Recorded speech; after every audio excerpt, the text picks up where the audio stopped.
You can't help me fix this annoying affliction either. Precisely. It's already too deeply intertwined with your fate. Imagine your destiny is a tree.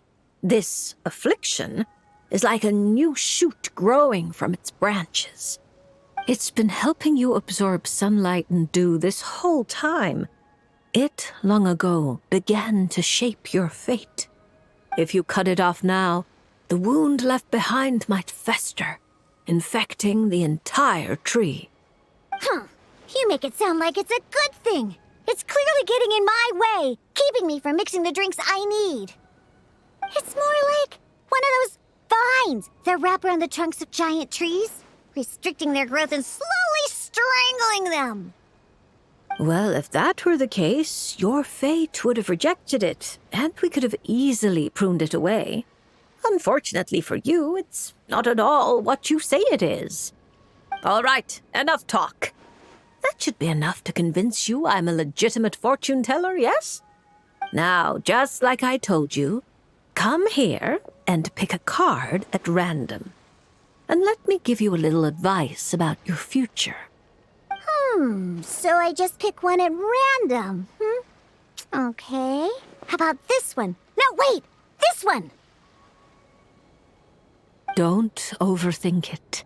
No matter how you choose, you can only ever draw the card that's destined for you.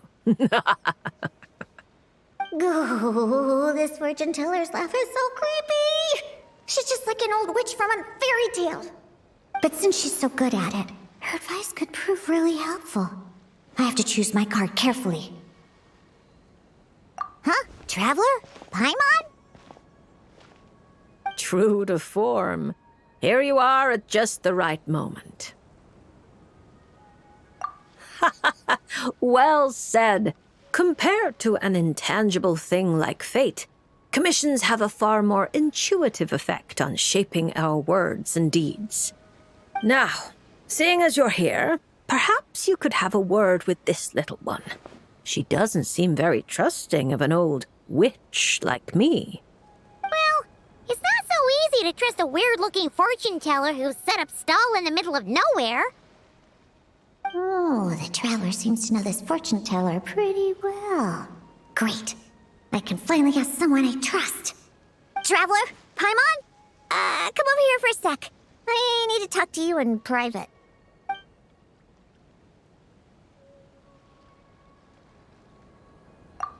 Looking for new ingredients, of course. My previous approach to mixing drinks was far too narrow-minded. I kept limiting myself to actual food. Paimon wouldn't exactly call the things you put in your drinks food, Diona. Well, it's all technically edible, as long as you grit your teeth and close your eyes. It's stuff you can force yourself to swallow. Exactly! I've already found a bunch of rusted screws, scrapped cables, coagulated chunks of grease, dust bunnies, toe jam. And it's all thanks to that guy from the Fontaine Research Institute who makes Fanta. He's been a real help. Well, I heard that really tasty fizzy drink stuff comes from the Fontaine Research Institute, so I headed over to take a look. When I got there, Mr. Henri let me try a few bottles of the new Fanta flavors. Completely on the house. Mr. Henri doesn't smell of alcohol at all. Nope. He just smells like Fanta. Sweet and tangy. One stiff and you can tell he's a reliable sort of grown-up. And he was the one who suggested I come to this stall. He said my affliction is probably beyond the Research Institute's ability to analyze. But he heard that this weird fortune teller who showed up recently near the court of Fontaine, apparently everyone who's been here says she's crazy accurate. Maybe if you get your fortune told, you'll learn something about what's causing your affliction. If you grasp the principles behind it, perhaps you can find a cure. Well, hard to argue with that logic. Guess he didn't end up becoming a researcher at the Fontaine Research Institute for nothing. So I came here to see the fortune teller. As soon as I walked over, she stopped me and said there was a strange disturbance surrounding me. Before I could ask, she blurted out all the answers to my questions. But the scientific logic of the Fontaine Research Institute doesn't directly apply to divination. Even if you understand the principles, it doesn't mean the solution will be easy to come by, just like I told you. Mysticism isn't built of bearings and bolts, and I can't simply repair your fate for you. Oh, are you telling me nothing can be changed? Then what's the point of drawing a card? By drawing a card, you may just find a tiny missing gear to fit into the wheel of fate. It may seem insignificant, but when installed correctly, the tiniest gears can still drive massive mechanisms. You're not just humoring me, are you? Traveler, what do you think? All right, if you say so. Then I'll take one.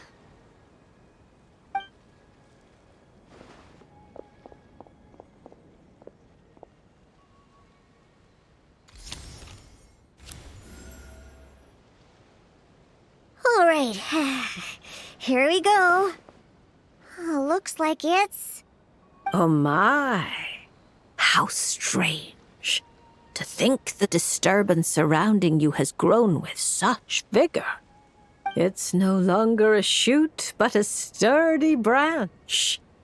How curious. Huh? What are you saying? Does this mean the drinks I mix will taste even better from now on? If we judge solely by your affliction, that would indeed be the case. Furthermore, the card you drew is the reversed High Priestess, which means you've been too focused on the illusions before the veil, which is precisely why you've been unable to pass through it for so long. That doesn't sound like it has anything to do with mixing drinks. I thought this card would tell me what ingredients I need to use. The lunar arcana aren't known for creating recipes. At least, not yet. But mixing drinks isn't the only way to find the answers you're looking for. The answer is to teach those old booze hounds a lesson, so they never get drunk and cause trouble again. You're certainly driven, but while your body moves forward, your heart remains stuck. That's not true. I hate those weird old drunkards from the bottom of my heart, especially... I see. Then, have you talked to the one who fills your heart the most? What? How did you know I was thinking about one person in particular? I didn't even... Through divination, of course. Perhaps you should cast aside your impatience and confused emotions and tell him how you truly feel. You might find it more effective than trying to mix the most disgusting drinks in the world. What? There's no way he'll listen. Once he started drinking, he doesn't listen to anyone. Perhaps that was true before. But now, you found a tiny gear from the Wheel of Fate. Returned to its rightful place, certain things might undergo subtle changes. You mean that? But it is just a card. Of course not that. I'm talking about your heart. Something which has already begun to change. My heart hasn't changed at all. Now, I need to go look for ingredients. How much is the divination fee? I can pay it in full. Oh my, what a well-mannered child. Much more endearing than that other little brat. But there's no need for a fee. Just consider this a gift from a witch. Thank you. If you ever come to Mondstadt, I can treat you to a drink. I guarantee it'll taste delicious. Mondstadt, you say? Yes, if I get the chance, that might not be such a terrible idea. And thank you for helping me out, Traveler in Paimon. No matter the trouble, Paimon and the Traveler will swoop in and save the day. But swooping in is thirsty work. So once we're done, we wouldn't say no to some of your tasty drinks, Diona. It's a deal. Next time you're in Mondstadt, I'll treat you to the best drinks you ever tasted. The kind with absolutely zippo alcohol. By the way, if you have any more questions about your card, look for someone named Mona. You probably already know who I'm talking about. Mona? Yeah, I know her. She always orders the cheapest drinks. Is she a powerful fortune teller too? Ha! She's nowhere near my level. Still, she should be up to the task of reading the lunar arcana. Otherwise, she might as well hang up her hat. Just tell her you've brought a prophecy on behalf of the mighty astromancer Barbeloth Trismegistus as a test. Don't worry. As long as you say that, she'll do her best to interpret it for you. I think I got that. Astromancer Barbeloth Trismegistus. Yosa, that's a long name. Come to think of it, isn't Mona's name really long too? I think it was the what was it again?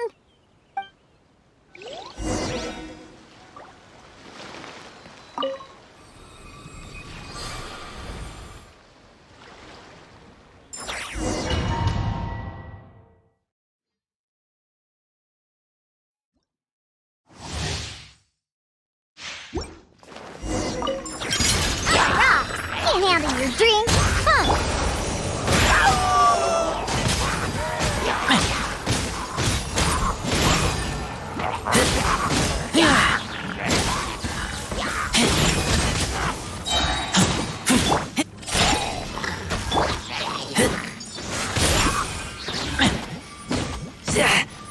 Look at you, Boomtown. Yeah.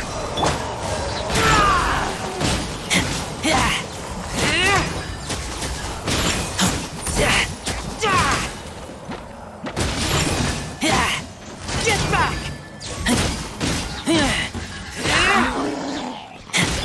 Pew-pew! Diana special!